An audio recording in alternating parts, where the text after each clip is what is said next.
They mocked him as a farm boy because he claimed he could hunt without seeing. In December 1944, when fog swallowed the forests of Bastogne and blinded entire units, the men who laughed at him learned the truth, because the fog didn't hide the enemy from him. It revealed them. When Private First Class Samuel Bridger arrived as a replacement, no one saw a weapon. They saw a liability. He was quiet, broad-shouldered, and spoke with the slow vowels of rural Iowa. His service papers listed his occupation as farmer, and that single word was enough to define him in the eyes of the platoon. To men from New York, Chicago, and Boston soldiers, hardened by city streets and factory life, farm boy meant uneducated, unsophisticated, and unfit for modern war. They laughed at the way he listened instead of looking. They laughed when he said he could smell men moving through the woods. They laughed hardest when he claimed he could shoot accurately in fog. In an army that trained soldiers to fight with their eyes, identify targets, range them, aim and fire, Bridger's habits looked backward, almost primitive. While others scanned tree lines with strained eyes, he lay still, head tilted slightly, breathing slow, listening to the world around him as if the forest itself were speaking. He had learned that habit long before he ever wore a uniform. Growing up in rural Iowa during the Depression, Sam Bridger learned early that missing a shot meant more than wounded pride. It meant wasted money. It meant an empty table. His father taught him to hunt not with speed, but with patience, not with volume, but with precision. Deer moved quietly, but never silently. Snow carried sound. Fog carried scent. The land always betrayed those who walked through it carelessly. By the time he was 12, Sam could track game he couldn't see. By 15, he was feeding his family. By adulthood, his instincts were automatic. But none of that mattered in the barracks. To the men around him, Bridger was just another replacement, unblooded, untested, and mocked for the dirt under his fingernails and the way he trusted his senses more than his sights. He endured the jokes without protest, saying little, knowing something they didn't.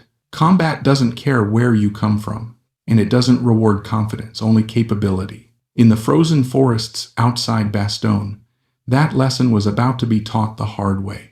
December 1944 stripped war down to its rawest form. As the German offensive slammed into the Ardennes, the forests around Bastogne disappeared under snow, smoke, and fog so thick it erased distance itself.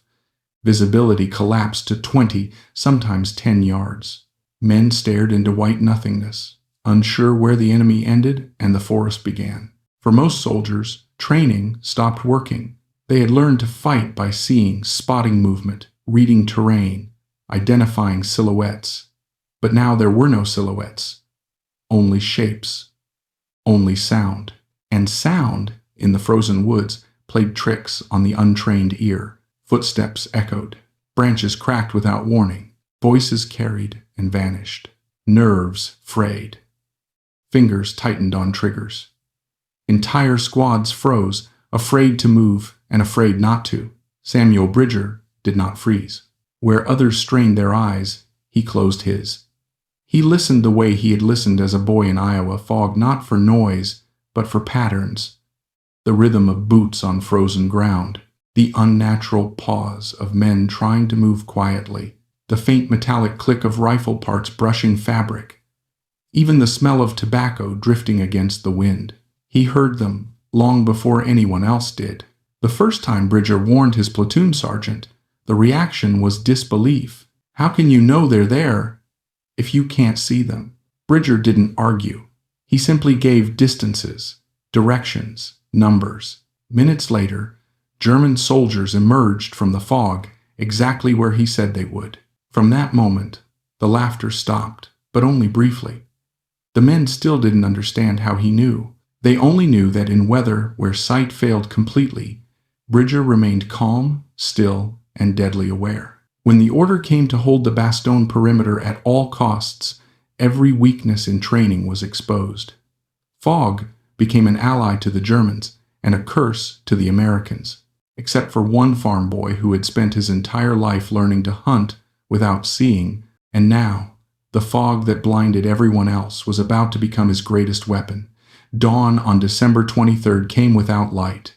At 0540 hours, the forest north of Bastogne was sealed inside frozen fog so dense it swallowed sound itself. Men could barely see their own boots. Rifles pointed into nothing. Every breath felt loud. Every second stretched. Samuel Bridger lay prone in a shallow depression he had scraped from the frozen earth hours earlier. He hadn't moved. He hadn't needed to. His M1 Garand rested against his shoulder, the metal dulled with burlap strips torn from a sandbag to kill any trace of shine. He was listening, not for voices, but for mistakes. The Germans were careful, but careful was not silent. Frozen ground cracked under weight. Boots paused too long, then moved again. A bolt slid back slowly, metal whispering against metal. To Bridger, the sound painted a picture clearer than sight ever could. 8 men, moving parallel to the American line, less than 50 yards. He adjusted his position inch by inch, movements so slow they were invisible even at arm's length. His breathing slowed until it matched the rhythm of the forest itself. At 0543, the fog released them. Dark shapes emerged, closer than any soldier should ever want an enemy to be. The lead German stepped forward cautiously, rifle half raised, still believing the fog protected him. Bridger fired. The first man dropped before the sound of the shot finished echoing. Bridger was already on the second target, then the third, then the fourth. The M1 Garand cracked again and again. Rapid, controlled, precise. 12 seconds. 7 shots. 6 German soldiers fell into the snow without ever knowing where death had come from. The survivors broke, shouting, stumbling, firing blindly into the fog as they ran. Bridger fired one final round, and another body collapsed into the white silence. Then he stopped. No follow-up. No panic. He melted back into stillness as if nothing had happened. 7 kills in 12 seconds. When the platoon finally understood what had just occurred, no one spoke.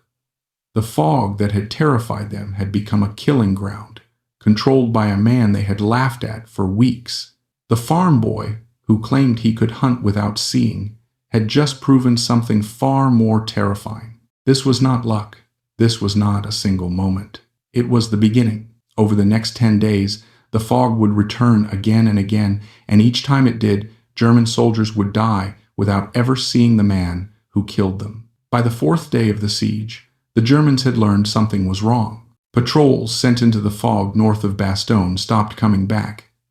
Men were found dead with precise wounds, no signs of struggle, no indication of where the shots had come from. Officers increased reconnaissance, then reduced it again when fear began to spread. To the Americans of Company C, the explanation was simple. Bridger. His role changed quietly, without ceremony. He was no longer just a rifleman in the line. He became the warning system. When Bridger said men were moving, positions went on alert. When he pointed into the fog, machine guns covered that sector without question. He detected German movement before flares were fired, before grenades landed, before a single American rifle could see a target. The fog had turned most soldiers blind. Bridger operated inside it. On December 22nd and 23rd, German forces probed the perimeter repeatedly, searching for weak points. Each time, Bridger heard them first. He smelled tobacco before boots appeared. He felt vibrations through frozen ground that told him whether men were walking cautiously or preparing to rush. He didn't chase. He waited. German soldiers stepped out of the fog and died mid-stride. Others vanished into the trees after watching men fall without warning. Fear did what artillery could not. Patrol discipline collapsed. Reconnaissance slowed. Gaps appeared in German planning. By Christmas Eve, Bridger was authorized to operate alone. Moving through no man's land in weather that erased direction, he stalked German assembly areas the way he once stalked deer. He identified command posts, artillery positions, and routes of movement, slipping back unseen to guide American fire. When targets presented themselves, he took them. When they didn't, he vanished. The kill count climbed 17 one day, 27 the next. German documents captured later would describe an invisible American hunter operating in the fog, killing without warning, destroying morale more effectively than shell fire. Men refused patrol assignments. Officers rerouted attacks away from his sector. The farm boy had become something else entirely, not a sniper in the traditional sense, not a hero seeking attention, but a presence, a man the enemy could not see, could not predict, and could not stop using, nothing more than instincts learned long before the war, now amplified by the very conditions meant to break him. And the worst was still coming. Christmas Day brought no peace. The fog thinned just enough to reveal movement, and with it came the heaviest German assault of the siege. Infantry pushed forward behind armor, determined to break into Bastogne before relief could arrive. The forest shook with artillery. Snow churned into mud. Men screamed for medics who could not reach them. Samuel Bridger took position in the upper floor of an abandoned farmhouse overlooking a critical approach route. From there, he could see, and more importantly, hear everything. For 90 minutes, the fight never stopped. German infantry advanced in waves, following tanks that drew American fire. When they paused, Bridger fired. When they ran, he fired. When they thought they were hidden, he fired. His M1 Garand snapped again and again, methodical, relentless, each shot placed where it would not be wasted. He did not rush. He did not miss.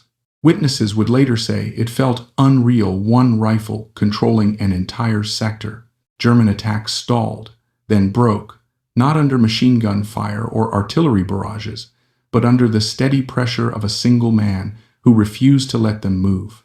By the time the attack collapsed, Bridger had fired more than 160 rounds. 41 German soldiers lay dead. Shrapnel from an artillery burst tore into his left shoulder, but he refused evacuation. Others were worse off, he said. He reloaded, shifted position, and stayed. When Patton's Third Army finally broke through on December 26th, the siege ended, but Bridger did not stop fighting. He covered German withdrawals, engaging rear guards with the same cold precision that had defined the previous days. When the counting finally stopped, the number shocked even hardened officers. 119 confirmed German kills in 13 days.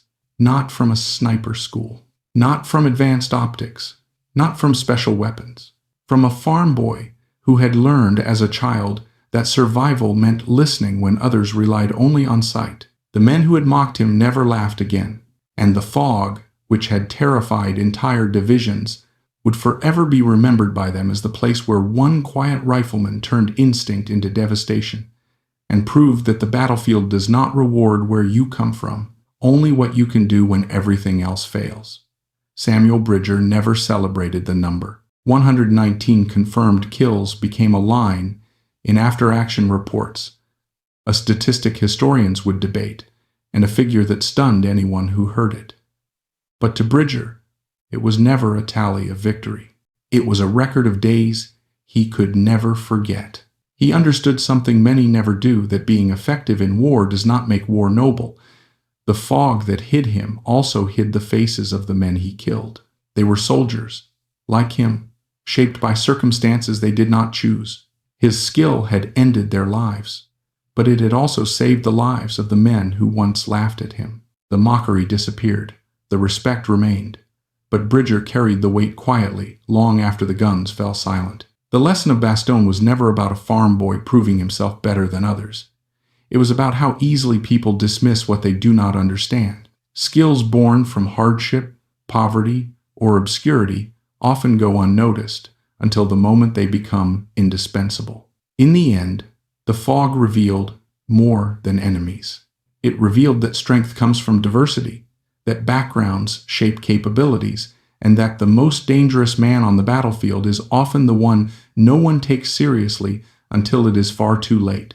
That is the story of how they mocked him as farm boy, and how 13 days in the Ardennes proved them wrong forever.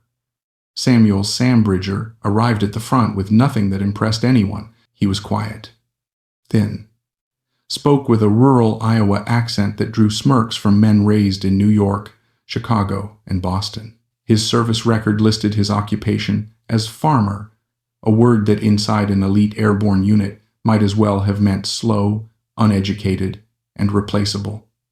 Within hours, he had a nickname, Farm Boy.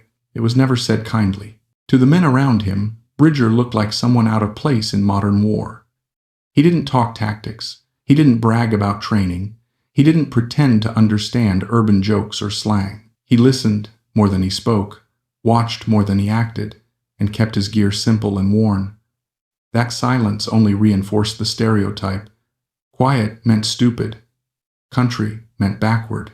What none of them understood was that Bridger had already spent his life in a different kind of battlefield. He had grown up in rural Iowa during the Depression, where missing a shot didn't mean embarrassment, it meant hunger. His father taught him to hunt not for sport, but for survival. Ammunition cost money they didn't have, so every round had to count. Young Sam learned early that the first shot mattered more than any second chance. He learned to hunt in fog so thick the woods disappeared. He learned to track by sound when sight failed, boots on frost, breath in cold air, a branch bent the wrong way. He learned to smell wood smoke on the wind and know how long ago a fire had burned. By the time he was 15, he could follow wounded deer for miles without seeing them once.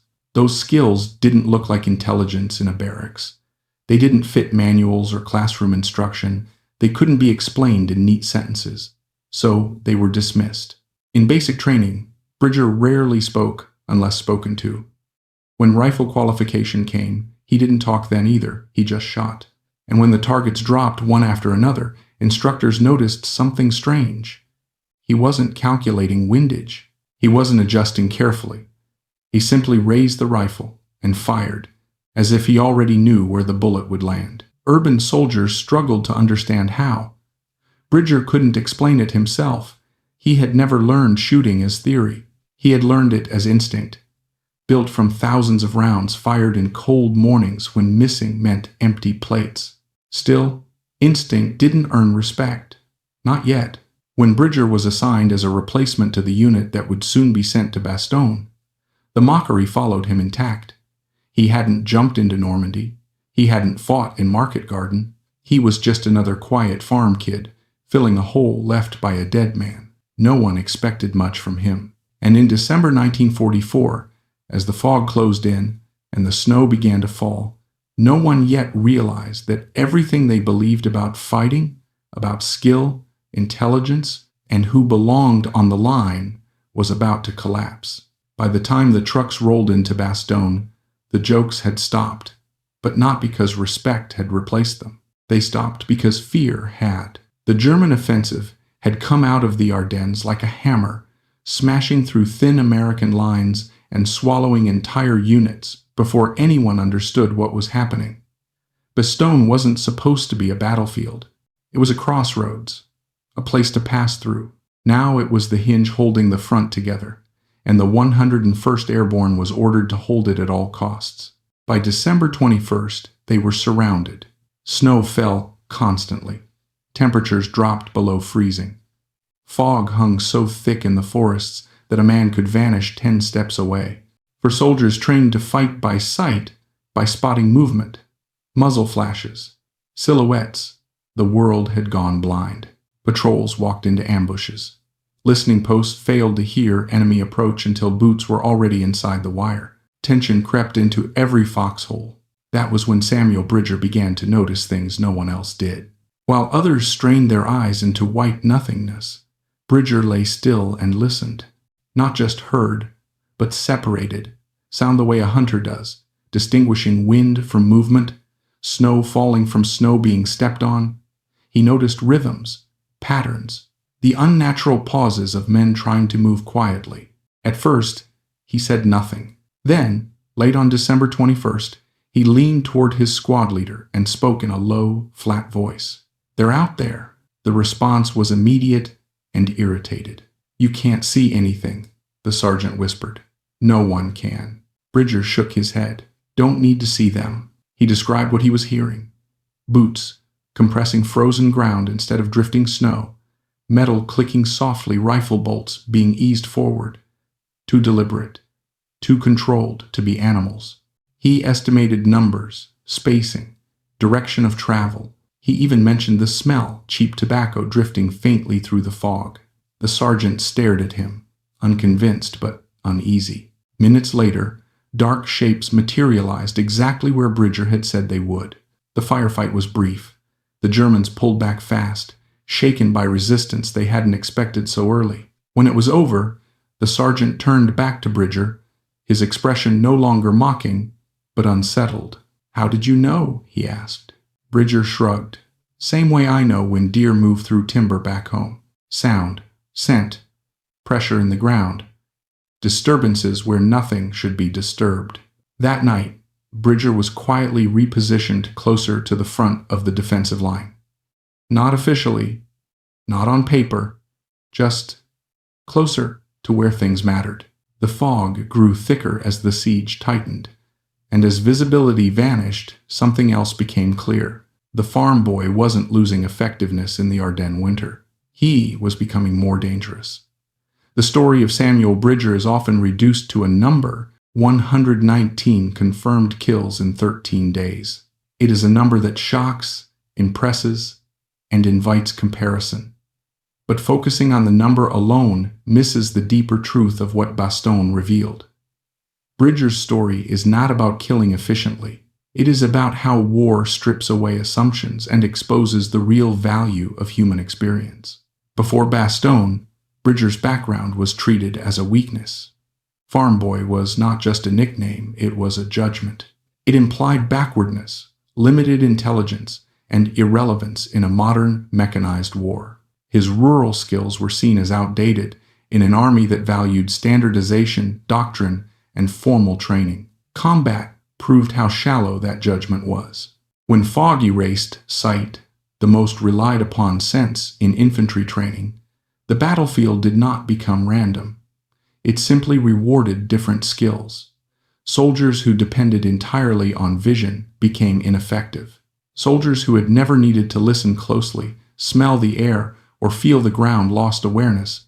Bridger did not gain an advantage because he was superior. He gained it because his life had forced him to develop skills others never needed. That is the first lesson. Capability is situational, not universal. What looks useless in one environment may become decisive in another. Bridger's childhood poverty forced efficiency. Every bullet mattered. Every mistake had consequences. Those conditions created instincts that formal training could not replicate. When the environment of war aligned with those instincts, they became lethal. The second lesson is more uncomfortable. Mockery often reveals ignorance, not insight. The men who laughed at Bridger were not cruel by nature. They were products of their own environments. Urban life had rewarded different skills: social navigation, mechanical familiarity, visual awareness. Because rural skills had no value in their world, they assumed those skills had no value anywhere. War punished that assumption. This pattern extends far beyond the battlefield. People routinely dismiss others based on accent, background, education, or appearance. Bridger's story reminds us that unseen skills remain unseen only until circumstances demand them. Writing people off based on surface traits is not efficiency, it is blindness. Another lesson lies in Bridger's restraint. Despite his effectiveness, he never glorified what he did. He did not chase kills. He did not seek recognition. He shot when necessary, stopped when it was no longer required, and carried the weight of his actions long after the war ended. His reflections decades later reveal a man deeply aware that tactical success does not erase moral cost. This matters.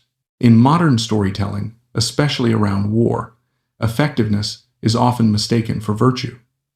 Bridger rejected that idea completely. He understood that being good at killing does not make killing good.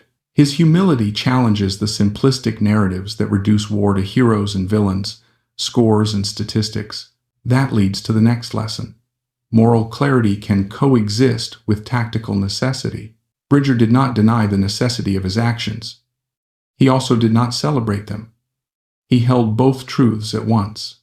That balance, acknowledging necessity without romanticizing violence, is rare and valuable, not only in war, but in leadership, responsibility, and power. Another critical lesson from Bastogne is about diversity of capability. Military institutions traditionally emphasize uniformity, same training, same doctrine, same procedures. Bridger's performance demonstrated the limits of that approach. His effectiveness came precisely because he was different. He brought something the system did not produce on its own. Modern organizations increasingly recognize this truth. Teams succeed not because everyone thinks the same way, but because they bring different perspectives that activate under different conditions. Bridger was not a replacement for trained soldiers, he was a complement. His presence expanded what the unit could do. Finally, Bridger's story teaches a deeply human lesson about identity. The mockery stopped when his skills became valuable. The praise arrived only when circumstances changed. But Bridger himself did not change. The skills were always there. Only perception shifted. This reveals an uncomfortable truth. People are often valued not for who they are, but for what they can immediately provide. When usefulness disappears, respect often follows. Bridger saw this contradiction clearly, and it troubled him for the rest of his life. His experience warns us against tying human worth solely to performance or productivity. In the end, the fog of Bastogne did more than hide armies. It exposed assumptions. It punished arrogance. It rewarded humility and adaptation. Samuel Bridger's legacy is not the number of men he killed. It is the reminder that strength comes from unexpected places, that judgment based on background is shallow, and that true effectiveness often belongs to those who never sought attention only to do their job well when everything else failed. That is the real lesson of the farm boy in the fog. Samuel Bridger's story is often reduced to a statistic: 119 confirmed kills in 13 days. It is a number that demands attention, invites disbelief, and risks turning a human experience into a scoreboard. But the true lesson of Bastogne has nothing to do with numbers. It lies in what the battlefield revealed about assumptions, adaptability, and the hidden value of human experience. Before the siege, Bridger was dismissed. Farm boy was not an affectionate label. It was a verdict. To soldiers raised in cities, his rural background suggested backwardness. He spoke little. He trusted instinct more than procedure. He listened instead of constantly scanning the horizon. In an army that emphasized standardized training and visual dominance, Bridger appeared obsolete, a relic unsuited for modern war. War stripped that illusion away. When the fog descended on the Ardennes, it erased the battlefield doctrine depended on. Vision failed. Distance became meaningless. Familiar training collapsed under conditions it had not been designed to handle. The battlefield did not become chaotic, it became selective. That is the first lesson. Effectiveness is situational. Skills do not exist in isolation. Their value depends entirely on context. Bridger did not suddenly become exceptional in December 1944. His abilities had existed for years, shaped by necessity rather than theory. Hunting in poverty taught him efficiency. Fog taught him patience. Missed shots meant hunger.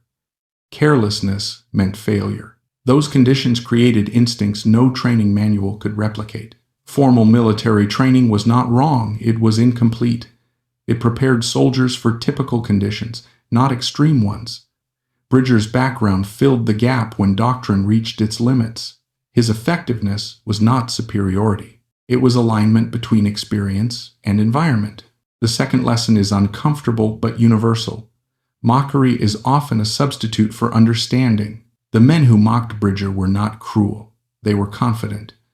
Their environments had rewarded different skills, so they assumed those skills were universally superior. Because rural abilities had no value in their world, they assumed those abilities had no value anywhere. War punished that assumption.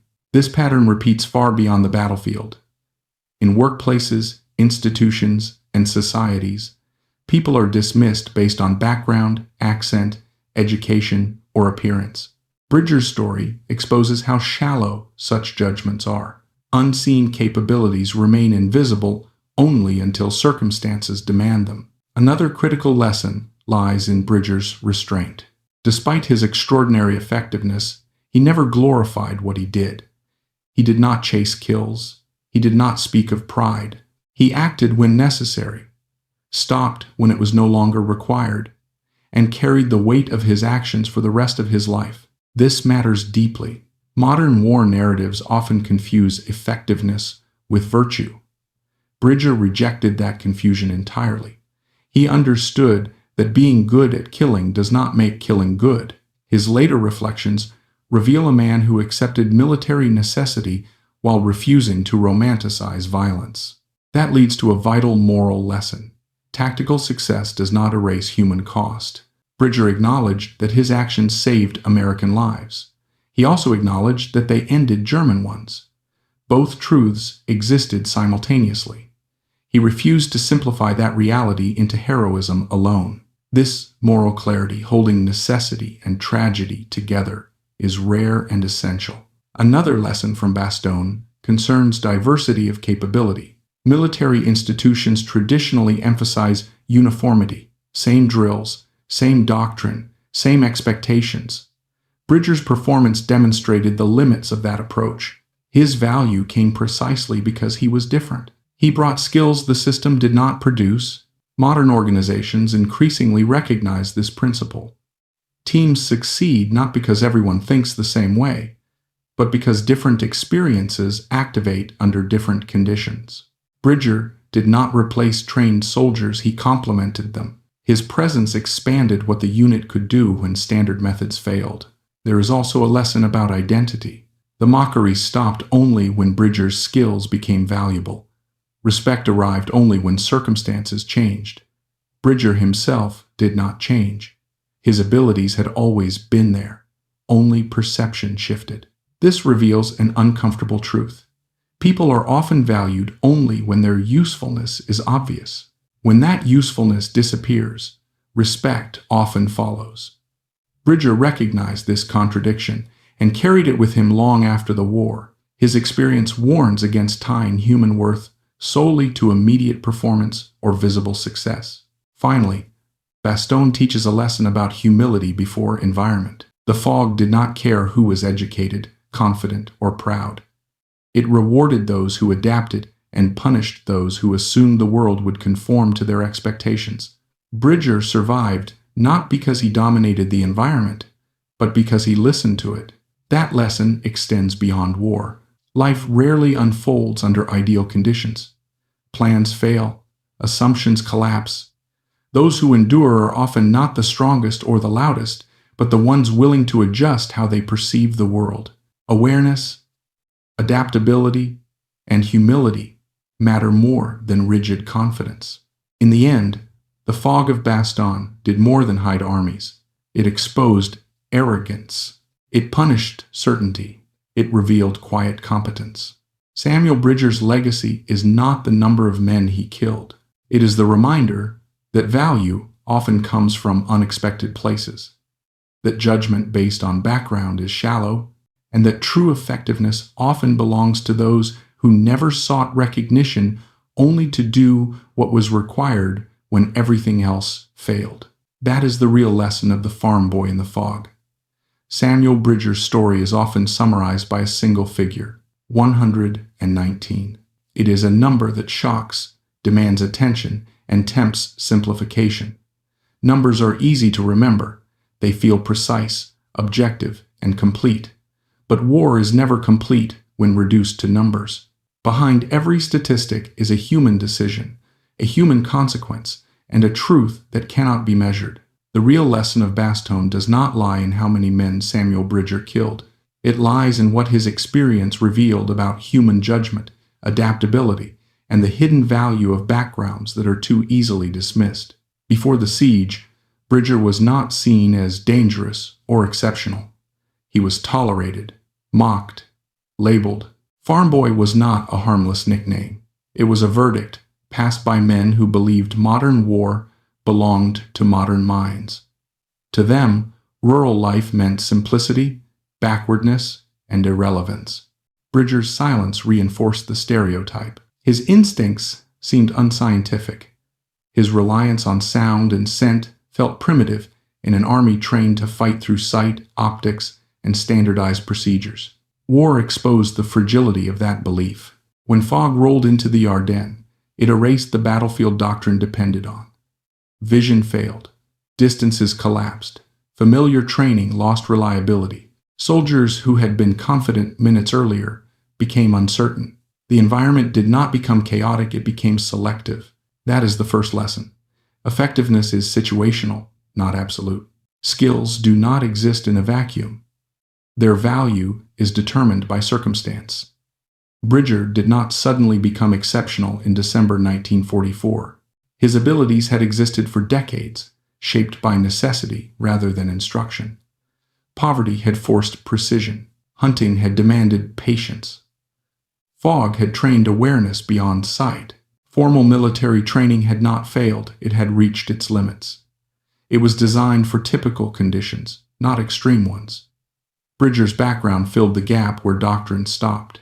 His effectiveness was not superiority. It was alignment between experience and environment. The second lesson is uncomfortable but universal.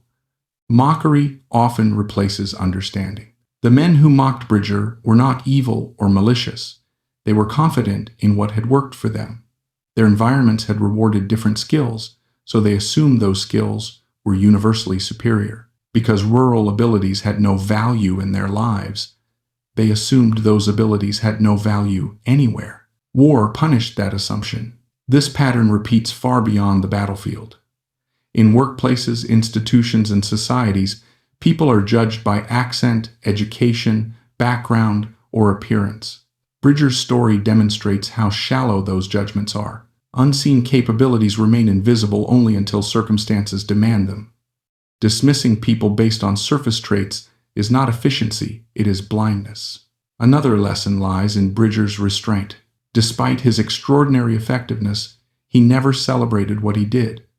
He did not chase kills.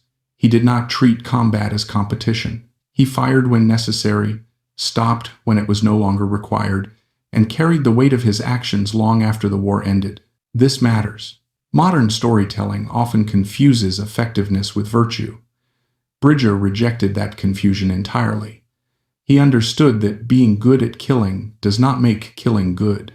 His reflections later in life reveal a man who accepted military necessity without romanticizing violence. That leads to a vital moral lesson. Tactical success does not erase human cost. Bridger acknowledged that his actions saved American lives. He also acknowledged that they ended German ones. Both truths existed at the same time. He refused to simplify his experience into heroism alone. That ability to hold moral complexity, to accept necessity without celebration, is rare and essential. Another lesson from Bastogne concerns diversity of capability. Military institutions traditionally emphasize uniformity. Same drills, same doctrine, same expectations. Bridger's performance demonstrated the limits of that approach. His value came precisely because he was different.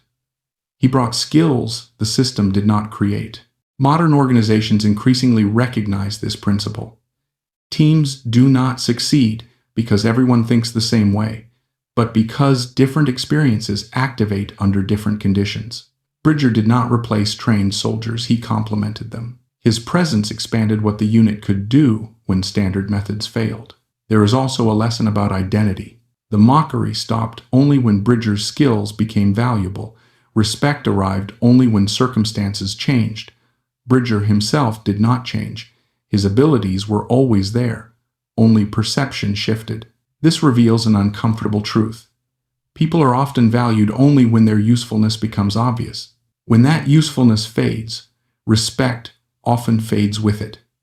Bridger recognized this contradiction clearly, and it troubled him long after the war.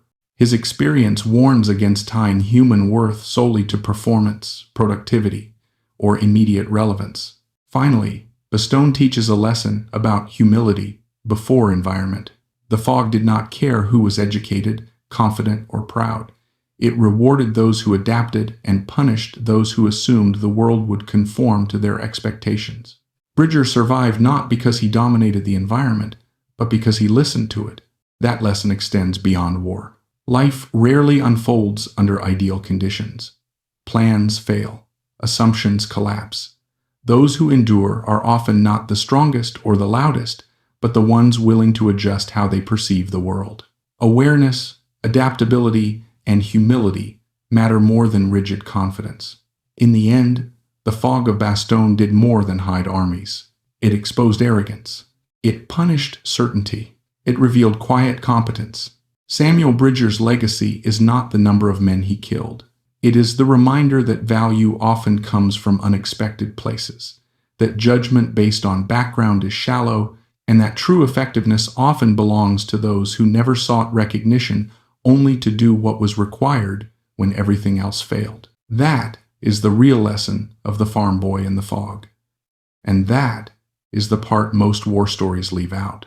After Bastogne, Samuel Bridger returned to being just another soldier on paper. No special unit, no celebrity treatment, no stories told around campfires. The army recorded his actions, pinned a medal to his chest, and moved on to the next problem the war demanded to be solved. But inside the men who had fought beside him, something permanent had shifted.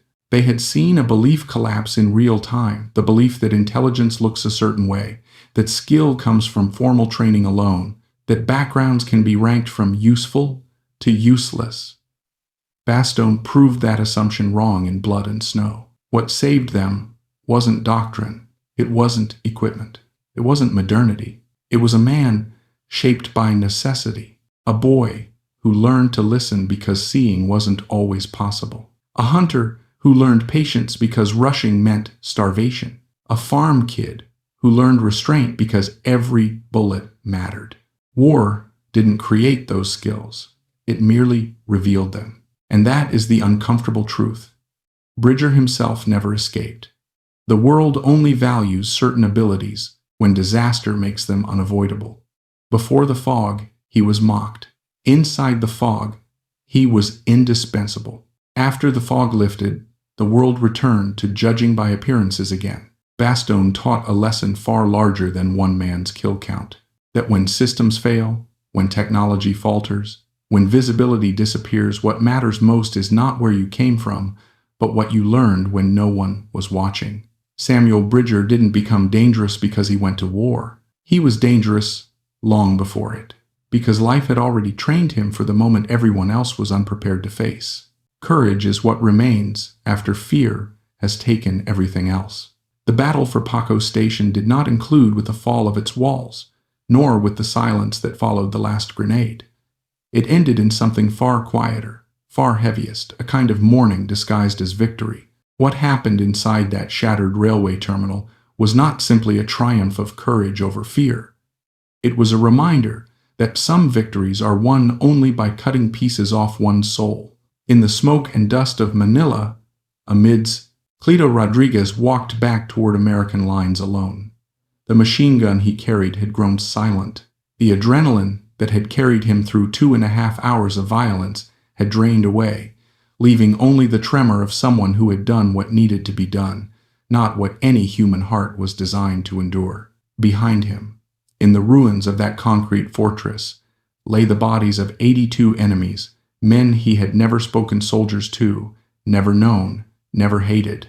Men with me, and somewhere among that silence, behind a shattered wall 40 yards away, no medal, no citation, no written history can fully capture what his final minutes must have felt like. The freezing stillness in his limbs, the rising weight in his lungs, the knowledge that the battle was over, but his life was not going with it. Reese did not die in the thrill of an assault or the triumph of a final shot. He died in the quiet space between duty and consequence. He died looking at the friend he had protected until his last breath. He died believing, with absolute clarity, that his sacrifice had mattered. There is a particular kind of tragedy in dying for something you cannot live. Rodriguez's return was not a march of victory. It was a walk of grief. He had survived because Reese had stayed behind, creating the illusion of danger with an empty rifle. He had survived because a friend had made himself a shield. The battlefield records describe it as covering fire. But what truly happened was simpler and more profound. one man, re4. War reduces life to brutal arithmetic R. In the internet, those who have, every hero. Reese, the Trockley, and still, even in its tragedy, these are not the lessons found in 10. War E. In the end, Paco. It is the story of one who came home and one who did not. The story of a Vi. The story of courage carved from. It teaches us that even in war, especially in war, Cleto Rodriguez lived. John Reese did know. And somewhere between cold, precise, and unexaggerated, like a historical